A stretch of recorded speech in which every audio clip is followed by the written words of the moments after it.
Au bord d'une mare calme et tranquille, une cane couve ses œufs, avec toute l'affection d'une mère. Un à un, les œufs éclosent, et de jolis petits canetons bien jaunes en sortent. Ils suscitent l'admiration des animaux présents autour du point d'eau. Leur maman les aide à se mettre debout, et ils observent le monde qui les entoure. Quand vient le tour du dernier œuf d'éclore, le plus gros de tous, le petit caneton qui en sort est bien différent de ses frères et sœurs. Il est si grand, si laid, que même sa maman le regarde avec étonnement. En voilà un énorme caneton. Aucun des autres ne lui ressemble. Les autres sont petits, jaunes et tout mignons. Et lui est gros, gris et laid. Tous les animaux se moquent de lui.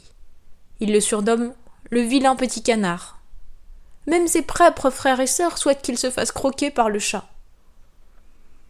Au début, sa mère le défend contre les autres animaux. Même quand une de ses amies lui dit « Il est tellement gros, on dirait un dindonneau. Peut-être que tu t'es trompé et que tu as couvé l'œuf d'une dinde. » Alors la maman emmène ses petits à la mare et leur ordonne de sauter. Tous plongent l'un après l'autre, même l'affreux gros gris. Mais non, ce n'est pas un dindonneau. Regardez, il sait bien se servir de ses pattes. Il se tient droit. C'est mon petit à moi. Il est même un peu beau quand on le regarde bien. Mais peu à peu, n'en pouvant plus d'entendre les moqueries des autres animaux, elle finit par lui dire « Oh, si seulement tu étais bien loin d'ici. Tes frères et sœurs sont tous petits, mignons, et toi, tu es gros, gris et laid. » C'en est trop. Après ses frères et sœurs, même sa mère le repousse. Le malheureux prend son courage à deux pattes et décide de partir. D'un grand effort, il s'envole par-dessus la haie.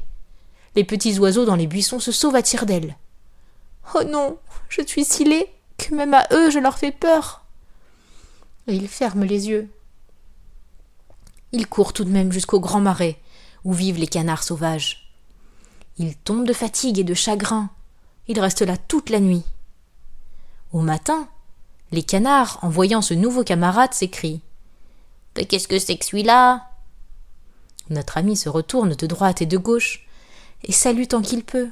« Bonjour, bonjour. »« Tu es affreux, » lui disent les canards sauvages. « Mais tu as l'air gentil. Tu peux rester. Par contre, interdiction d'épouser quelqu'un de notre famille. » Le petit n'en demande pas tant. Il ne veut simplement plus recevoir de coups et de moqueries, qu'on le laisse dormir dans les roseaux et boire l'eau du marais. Mais quelques jours plus tard, de grands bruits explosent dans le marais. Des canards tombent raides morts. Le marais se teinte de rouge.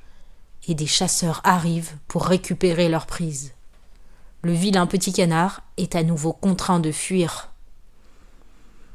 Après une longue marche, à sursauter au moindre bruit, il atteint une pauvre maison paysanne, un peu délabrée, mais qui le protégera de la pluie qui commence à tomber. À l'intérieur, il trouve une poule, un chat et une vieille fermière. Le chat sait ronronner, la poule pond des œufs, et c'est pour cela que la fermière les garde auprès d'elle. Mais quand elle s'aperçoit qu'un nouvel animal s'est introduit chez elle, elle veut le chasser. Mais comme elle n'y voit pas très clair, elle le prend pour une grosse cane égarée. « Ah, bonne affaire, je vais avoir des œufs de cane. » Le caneton reste à l'essai. Mais on s'aperçoit très vite qu'il ne pond aucun œuf. Et on ne lui laisse pas la parole. « Est-ce que tu sais pondre ? » ?»« Non, alors tais-toi. » Et le chat. « Est-ce que tu sais faire le gros dos et ronronner ? » ?»« Non, alors tu n'émets pas d'opinion. » Dans son coin, le caneton est nostalgique. Oh, c'était si délicieux de glisser sur l'eau, si exquis quand elle vous passe par-dessus la tête, plongez jusqu'au fond. « En voilà un plaisir, » dit la poule. « Tu es complètement fou. Demande au chat, qui est l'être le plus intelligent que je connaisse, s'il aime glisser sur l'eau ou plonger la tête dedans.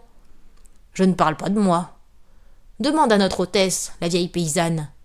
Il n'y a pas plus intelligent. Tu crois qu'elle a envie de nager et d'avoir de l'eau par-dessus la tête? Tu n'as rien à faire, alors tu te montes la tête. Tu n'as qu'à pondre ou à ronronner, et cela te passera. Ah, vous ne me comprenez pas, soupire le caneton. Eh ben alors, si on ne te comprend pas, qui est-ce qui te comprendra? Tu ne vas tout de même pas croire que tu es plus malin que le chat ou la femme, ou moi-même. Tu n'es qu'un vaurien.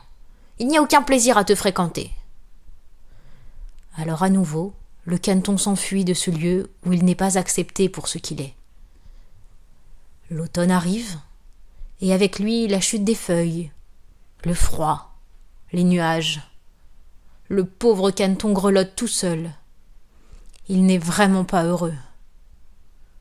Un soir, au soleil couchant, un grand vol d'oiseaux sort des buissons. Jamais le caneton n'en a vu de si beau, d'une blancheur si immaculée, avec de longs coups ondulants. Ils ouvrent leurs larges ailes et s'envolent loin des contrées glacées, vers le midi, vers les pays plus chauds. Ils volent si haut, si haut. Le caneton en est impressionné. Il ne sait pas le nom de ces oiseaux, ni où ils s'envolent, mais il les aime comme il n'a jamais aimé personne. Comme il aimerait leur ressembler. C'est maintenant au tour de l'hiver de pointer son nez. Il fait vraiment froid, terriblement froid. Le petit caneton doit nager constamment pour empêcher l'eau de geler autour de lui. Mais chaque nuit, le trou où il nageait devient de plus en plus petit. La glace craque. Il a beau remuer ses pattes. À la fin, épuisé, il reste pris dans la glace. Au matin, un paysan qui passe le voir, il brise la glace et porte le caneton à la maison où sa femme le ranime. Les enfants veulent jouer avec lui et le caresser. Mais lui pense qu'ils veulent lui faire du mal. Alors il s'élance droit devant, renverse le pot de lait, vole dans la baratte de beurre, puis dans le tonneau à farine. La paysanne le poursuit pour l'arrêter. Les enfants se bousculent pour l'attraper. Et il rit et il crie. Heureusement, la porte est ouverte. Alors notre pauvre ami se précipite dans la neige molle. Et il y reste anéanti. Il serait vraiment trop triste de raconter tous les malheurs et toutes les peines qu'il doit endurer en ce long hiver. Pourtant, un jour enfin, le soleil se lève. Il se met à briller. C'est le printemps. Le petit caneton sort de sa torpeur et regarde autour de lui. Et il voit là que devant lui, sortant des fourrés, 3 superbes cygnes blancs s'avancent. Ils ébouriffent leurs plumes et nagent si légèrement. Ils sont si beaux, si majestueux. Le petit caneton en est sûr. Il s'agit des beaux oiseaux blancs qu'il a vus partir vers des pays chauds pour l'hiver.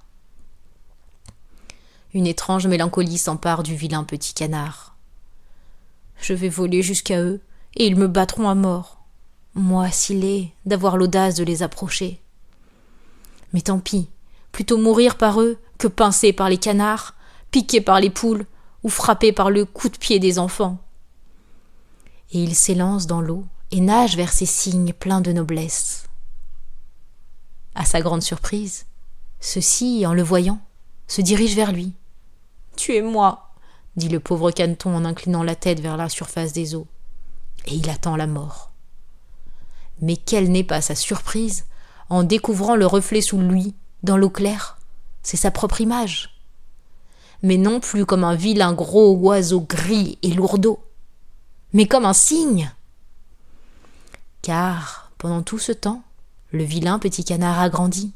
« C'est incroyable !» s'exclame-t-il. « En réalité, je ne suis pas un canard, je suis un cygne !» Les grands cygnes blancs nagent autour de lui et le caressent de leur bec. Quelques enfants s'approchent, jetant du pain et des graines. Le plus petit s'écrie « Oh, regardez, il y en a un nouveau !»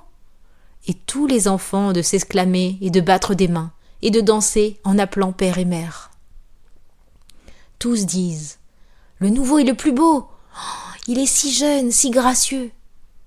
Les vieux cygnes s'inclinent devant lui. Il est tout confus, notre petit canard. Il cache sa tête sous son aile. Il est trop heureux, pas du tout orgueilleux pourtant, car un grand cœur ne connaît pas l'orgueil. Il pense combien il a été pourchassé et haï, alors qu'il était le même qu'aujourd'hui. Alors il gonfle ses plumes, lève vers le ciel son col flexible, et de tout son cœur comblé, il crie : « Aurais-je pu rêver semblable félicité quand je n'étais que le vilain petit canard ?» Car il n'y a aucune importance à être né parmi les canards, si on a été couvé dans un œuf de cygne. Il ne regrette pas le temps des misères et des épreuves, puisqu'elles devaient le conduire vers un tel bonheur.